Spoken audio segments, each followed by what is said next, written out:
태풍은 매우 강력하고 예측하기 어려운 자연재해입니다. 따라서 태풍이 접근할 때에는 안전을 최우선으로 생각하고 적절한 대비 조치를 취해야 합니다. 첫째로, 태풍 경로와 강도를 신속히 확인하는 것이 중요합니다. 정부나 기상청에서 발표하는 최신 정보를 주의 깊게 지켜보고 뉴스나 기상 앱을 통해 실시간 업데이트를 받아야 합니다. 둘째로, 가능한 빨리 실내로 대피해야 합니다. 태풍이 접근하면 강풍과 폭우 등으로 인해 외부 환경은 매우 위험해집니다. 안전한 건물이나 대피소로 이동하여 최대한 바람과 비를 피하도록 해야 합니다. 셋째로, 외출 시 낙하물에 대비해야 합니다. 강력한 바람으로 나무나 전봇대 등이 넘어지거나 창문이 깨지는 등의 사고가 발생할 수 있습니다. 따라서 가능한 외출은 피하고 만약 외부에 나가야 한다면 주변의 장애물에 주의해야 합니다. 넷째로, 충분한 식량과 생필품을 준비해야 합니다.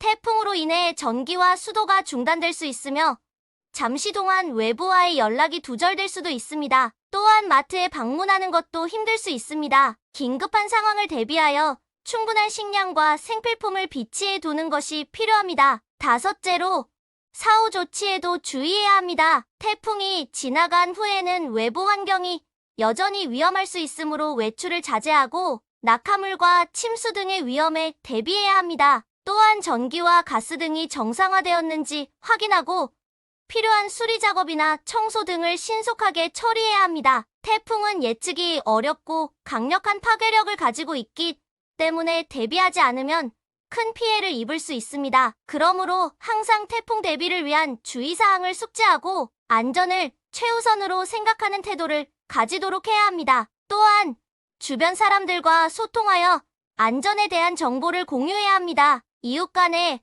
서로 도움을 주고받을 수 있도록 태풍에 대비한 계획을 만들어야 합니다. 예를 들어 도움이 필요한 어린이나 노약자들을 돌봐줄 수 있는 미리 준비된 도우미들을 구성하는 것이 좋습니다. 또한 대피 시에는 가정의 중요한 문서와 개인용품들을 가볍고 방수로 포장하여 가져가는 것이 좋습니다. 긴급 상황에서 중요한 자료나 소중한 물건들을 잃어버리는 것은 피해를 크게 가져올 수 있습니다. 마지막으로, 태풍에 대비하기 위해서는 주변 환경과 태풍에 관련된 정보를 꾸준히 업데이트하고 주의해야 합니다. 태풍 임박 시점에서는 가까운 이웃과 소통하여 피해를 최소화할 수 있는 계획을 세우는 것이 중요합니다. 또한 태풍 발생 전에는 생활환경을 개선하고 태풍이 오기 전에 순환을 줄일 수 있는 조치를 취해야 합니다. 이를 위해 정부나 기상청의 발표에 주의하며 최신 정보를 확인하고 대피 계획을 세우는 것이 필요합니다. 태풍으로 인한 피해를 최소화하기 위해